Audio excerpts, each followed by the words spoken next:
कैसे हैं आप सब। आई होप बहुत अच्छे होंगे और अच्छे से स्टडी कर रहे होंगे। तो जैसा कि आप सभी को पता है कि हमने रासायनिक अभिक्रिया एवं समीकरण चैप्टर खत्म कर चुका है। बस उसका एक बार टेस्ट होना है और कुछ एमसीक्यू क्वेश्चन आने वाले। तो आज का जो दूसरा लेक्चर है अम्ल अम्ल क्षार एवं लवण यानी एसिड बेसेस एंड साल्ट क्या होते हैं हम समझेंगे। इसके साथ साथ इसके नोट्स एंड पीडीएफ भी आपको मिलेंगे। ठीक है, पीडीएफ हमारे ही बनाया जा रहा है। मतलब यहाँ पर जैसे जैसे चार्ट आपको मिलेंगे उसी प्रकार आपको सेम पीडीएफ आपको टेलीग्राम या व्हाट्सएप चैनल पर सेंड कर दिया जाएगा। ठीक है, लिंक आपको डिस्क्रिप्शन में मिलेगा।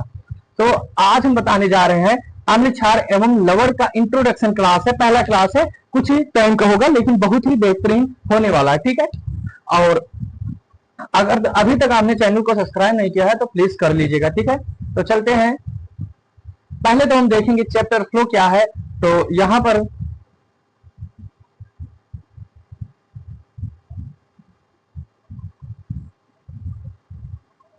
अम्ल क्षार एवं लवण क्या होता है बहुत ही डीप में समझेंगे, शायद आपको यहां से समझ में आ ही जाएगा। तो सबसे पहले चैप्टर फ्लो में देखेंगे कि हमें सबसे पहले पार्ट जो कि आज होने वाला है H+ आयनों के आधार पर अम्ल का परिचय, उसके बाद अम्ल के प्रकार, ये सब आज में देखेंगे। दूसरे में धातु के साथ अम्ल की रासायनिक अभिक्रिया क्या होती है ये हम खुद बताएंगे आपको बोर्ड पर।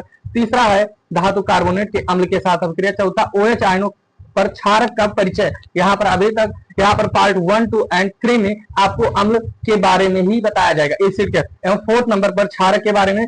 5th पर है क्षारक के रासायनिक गुण, धातु के साथ क्रिया तथा आधात्मिक ऑक्साइड के साथ क्रिया करेंगे और देखते हैं उसके पश्चात क्या परिणाम मिलेगा। तो ये तो फिलहाल 5 नंबर पार्ट में है। उसके बाद हम चलते हैं अगले, यहाँ पर देखेंगे 6 नंबर पर है अम्ल तथा क्षार। यहाँ पर क्षार हो गया है, ये हो जाएगा क्षार। ठीक है, इससे आपको कोई दिक्कत नहीं होना चाहिए क्योंकि हमने बहुत बार यहाँ पर थोड़ी सी स्पेलिंग मिस्टेक हो गई है। ठीक, तो यहाँ पर उसके बाद अम्ल क्षार के बीच, इसे कहते हैं अम्ल क्षार के बीच जब अभिक्रिया होती है उदासीनीकरण अभिक्रिया क्या होती है, इसे भी हम समझेंगे।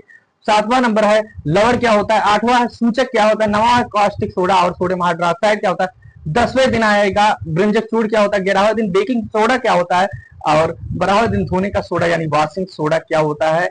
और सबसे 13 नंबर है प्लास्टर ऑफ पेरिस पीओपी क्या होता है। और 14 नंबर पर हम क्या बताएंगे, यहां से 8 नंबर से लेकर और 13 नंबर के बीच जितने भी ट्रिक आएंगे, क्या आएंगे, ट्रिक जो भी हमारे बनाए द्वारा है। हमने बहुत ही अच्छे से ट्रिक बनाया है जो कि आपको शायद याद हो जाएगा। ठीक,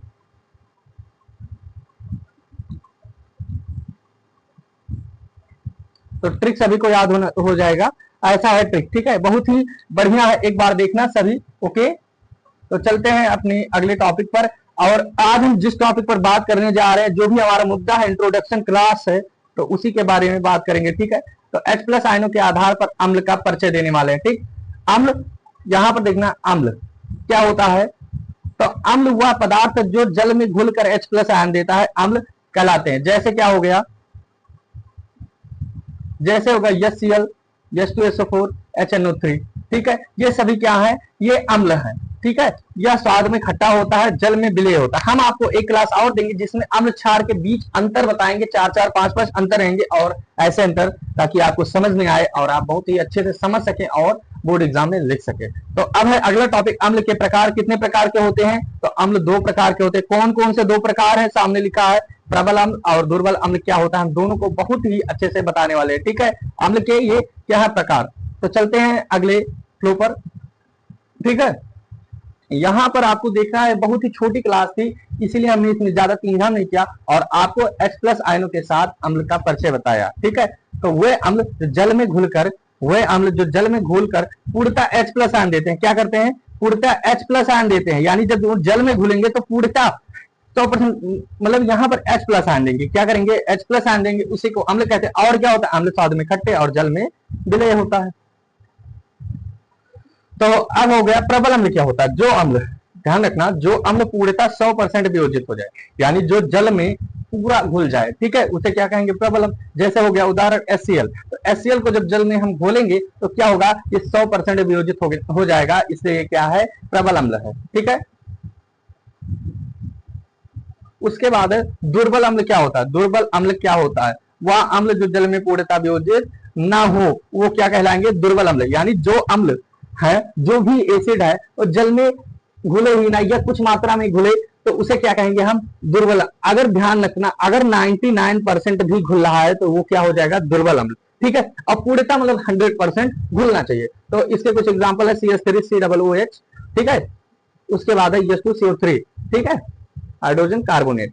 चलते हैं कुछ एग्जांपल देखेंगे, शायद आपको समझ में आए कि एग्जांपल तो बहुत ही अच्छा था, आपको ये कहना है। तो इमली में कौन से अम्ल पाए जाते हैं, ये सभी ऑब्जेक्टिव क्वेश्चन एक एक नंबर के क्वेश्चन पूछे जाते हैं, इसलिए ये चार्ट आपके लिए स्पेशल है।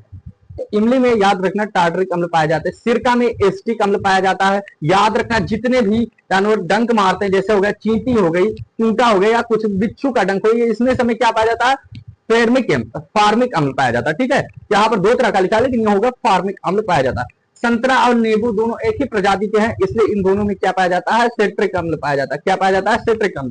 तो है ना मजेदार। ठीक है, अगला देखेंगे कि हाइड्रोक्लोरिक अम्ल किसे कहते हैं। अगर कहीं आपको क्या मिल जाए, HCl लिखा मिल जाए तो ये क्या है, हाइड्रोक्लोरिक अम्ल है। ये क्या है, हाइड्रोक्लोरिक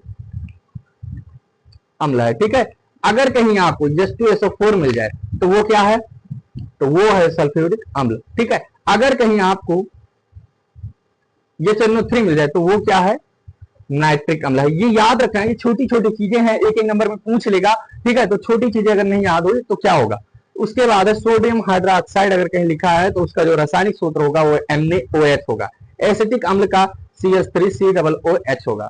तो आपको PDF सेंड कर दिया जाएगा। तो एक बार हम फिर से रिवीजन करना चाहेंगे। ठीक है, एक बार हम फिर से रिवीजन करना चाहेंगे और आपको बहुत ही अच्छे से बताने वाले हैं। ठीक है,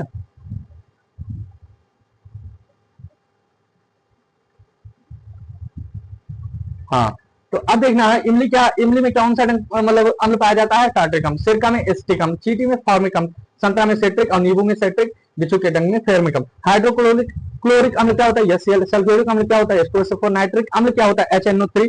और सोडियम हाइड्रोक्साइड क्या होता है, NaOH।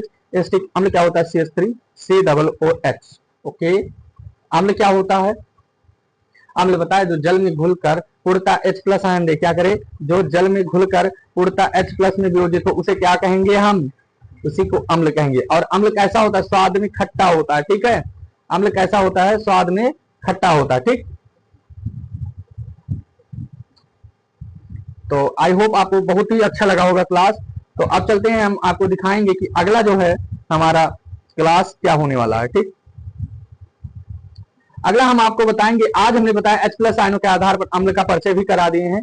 ठीक है, उसके बाद धातु के साथ अम्ल की रासायनिक अभिक्रिया क्या होती है, धातु कार्बोनेट के अम्ल के साथ क्रिया, ये सब आगे क्लास आने वाले हैं।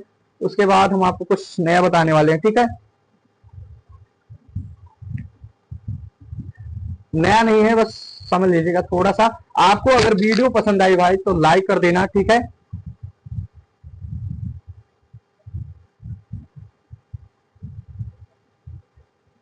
ये चार्ट से आप सभी लोग परिचित होंगे। अगर आपको इंटरेस्ट है थोड़ा सा भी, ठीक है, तो हिंदी, मैथ्स और इंग्लिश पढ़ना है, जिससे भी पढ़ना है तो वो सभी,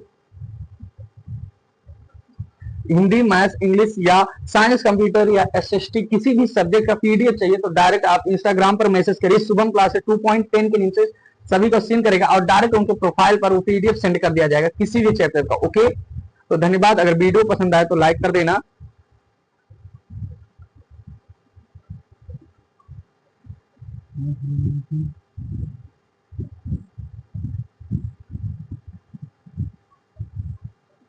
तो आपके लिए इतना बड़ा धन्यवाद है। ठीक है, थैंक यू उन सभी बच्चे को जो अभी तक यहाँ पर वीडियो के अंत तक, बिना ऐसा ना समझे हो कि मतलब वीडियो में कुछ हमें इंटरेस्ट नहीं है या ऐसा कुछ अच्छा नहीं लगा, ऐसा अगर किसी के मन में नहीं आया तो उनको दिल से धन्यवाद। ओके, तो